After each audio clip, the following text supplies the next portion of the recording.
Assalamualaikum warahmatullahi wabarakatuh. Perkenalkan kami dari kelompok 6 ingin mempresentasikan hasil kerja kelompok kami. Sebelum kami memulai presentasi kami, saya akan memperkenalkan anggota kelompok terlebih dahulu.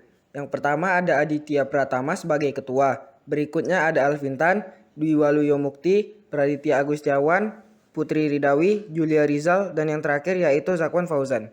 Di sini saya akan membacakan tentang apa itu hakikat wilayah negara. Wilayah merupakan tempat rakyat menetap dan tempat pemerintah menyelenggarakan pemerintahan negara. Wilayah suatu negara harus permanen. Wilayah negara mencakup wilayah daratan, lautan, dan udara.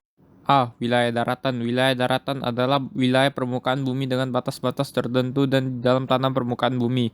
Wilayah daratan suatu negara dibatasi wilayah darat atau wilayah laut. Perbatasan dapat berupa berikut. 1. Perbatasan alam. Sungai, danau, pegunungan, dan lembah.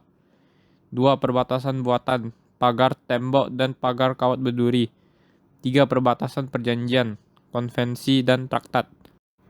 B. Wilayah lautan. Wilayah lautan adalah wilayah air yang berupa lautan dan berada dalam batas negara tertentu. Batas wilayah laut ditetapkan sebagai berikut.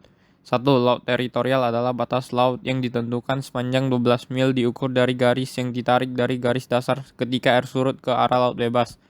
2. Zona bersebelahan adalah batas laut yang ditentukan sepanjang 12 mil dan laut teritorial atau selebar 24 mil laut. 3. Zona ekonomi eksklusif adalah batas laut suatu negara sepanjang 200 mil diukur dari garis dasar ketika air surut. 4. Benua adalah wilayah daratan yang berada di bawah laut di luar zona ekonomi eksklusif. 5. Landasan kontinen adalah daratan yang berada di permukaan air di luar laut teritorial sampai kedalaman 200 meter atau lebih. 6. Laut pendalaman merupakan laut dan selat yang berada di sisi dalam garis dasar yang menghubungkan suatu pulau termasuk ke dalam wilayah negara. C. Wilayah udara. Wilayah udara adalah wilayah yang berada di atas wilayah darat dan laut. Kekuasaan wilayah udara diatur dalam Perjanjian Paris tahun 1919 dengan ketentuan sebagai berikut. 1.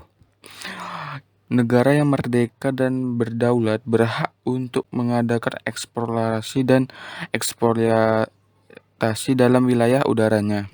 Misalnya, untuk kepentingan radio, telekomunikasi, penerbangan, satelit, dan lain-lain. 2. Suatu negara mempunyai kedaulatan penuh atas ruang udara di atas wilayah daratan dan laut teritorial sampai dengan ketinggian tidak terbatas. D. Wilayah ekstrateritorial. Wilayah ekstrateritorial adalah semua tempat yang menurut kebiasaan internasional diakui sebagai daerah kekuasaan suatu negara, meskipun tempat itu pada kenyataannya berada di wilayah negara lain. Wilayah ekstrateritorial dapat berupa berikut. 1. Kapal yang berlayar dan bendera suatu negara untuk kepentingan hukum atau kekuasaan suatu negara, baik di laut maupun di laut teritorial negara lain, dianggap floating island atau pulau terapung. 2. Tempat kedutaan atau perwakilan di luar negara adalah tempat perwakilan suatu negara di negara lain yang memiliki bendera di tempat perwakilan itu. 2. Wilayah NKRI. Wilayah Negara Kesatuan Republik Indonesia adalah salah satu unsur negara yang merupakan satu kesatuan wilayah daratan, perairan pedalaman, perairan kepulauan, dan laut teritorial beserta dasar laut dan tanah di bawahnya, serta ruang udara di atasnya, termasuk seluruh sumber kekayaan yang terkandung di dalamnya.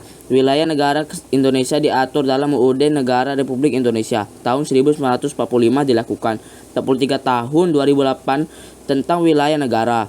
Pengaturan tentang wilayah negara didasarkan asa-asa berikut. Wilayah NKRI. A. Kedaulatan adalah pengolahan wilayah negara harus senantiasa memperhatikan kedaulatan wilayah negara demi tetap terjaganya ketuhanan wilayah negara kesatuan Republik Indonesia.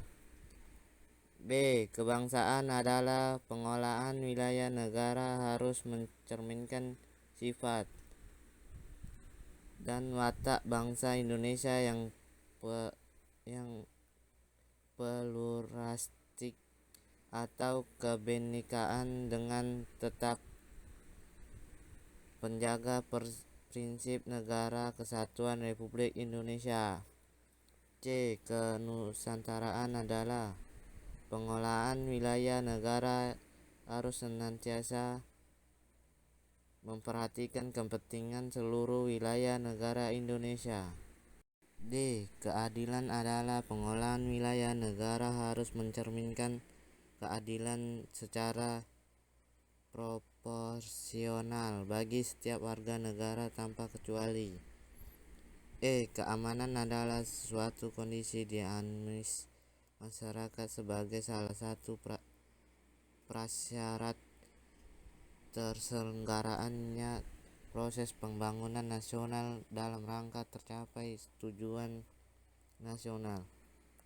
F. Ketertiban dan kepastian hukum adalah pengolahan wilayah negara harus menjamin terciptanya ketertiban dan kepastian hukum. 2. Wilayah NKRI. G. Kerjasama adalah pengelolaan wilayah negara harus dilakukan melalui kerjasama dari berbagai pemangku kepentingan. H. Kemanfaatan adalah pengolahan wilayah negara harus memberikan manfaat yang sebesar-besarnya bagi seluruh rakyat Indonesia. I. Pengayoman adalah pengolahan wilayah negara harus mengayomi kepentingan seluruh warga negara khususnya masyarakat di kawasan perbatasan. Wilayah NKRI berkaitan dengan wilayah Indonesia. Pada tanggal 13 Desember 1957, pemerintah Indonesia mengeluarkan Deklarasi de Juanda. Deklarasi itu menyatakan bahwa segala perairan di sekitar, di antara, dan yang menghubungkan pulau-pulau yang termasuk dalam daratan Republik Indonesia, dengan tidak memandang luas atau lebarnya adalah bagian yang wajar dari wilayah daratan negara Republik Indonesia, dan dengan demikian merupakan bagian daripada perairan pedalaman atau perairan nasional yang berada di bawah kedaulatan negara Republik Indonesia.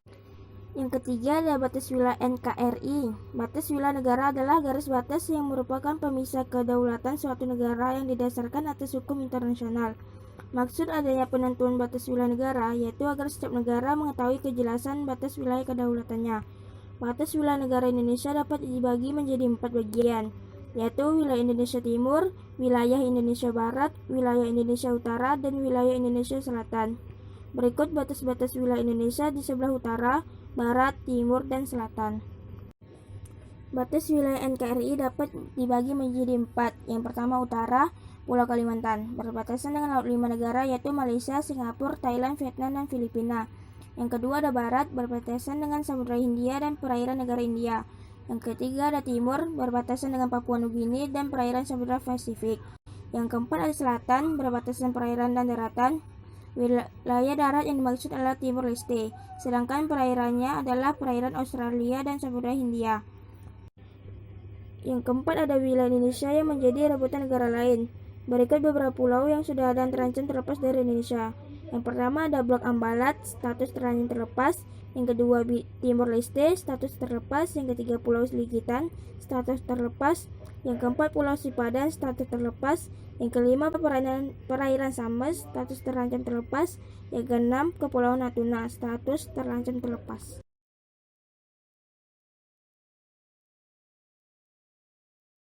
Sekian presentasi dari kelompok kami. Mohon maaf jika ada kesalahan kata. Kami akhiri dengan Assalamualaikum warahmatullahi wabarakatuh.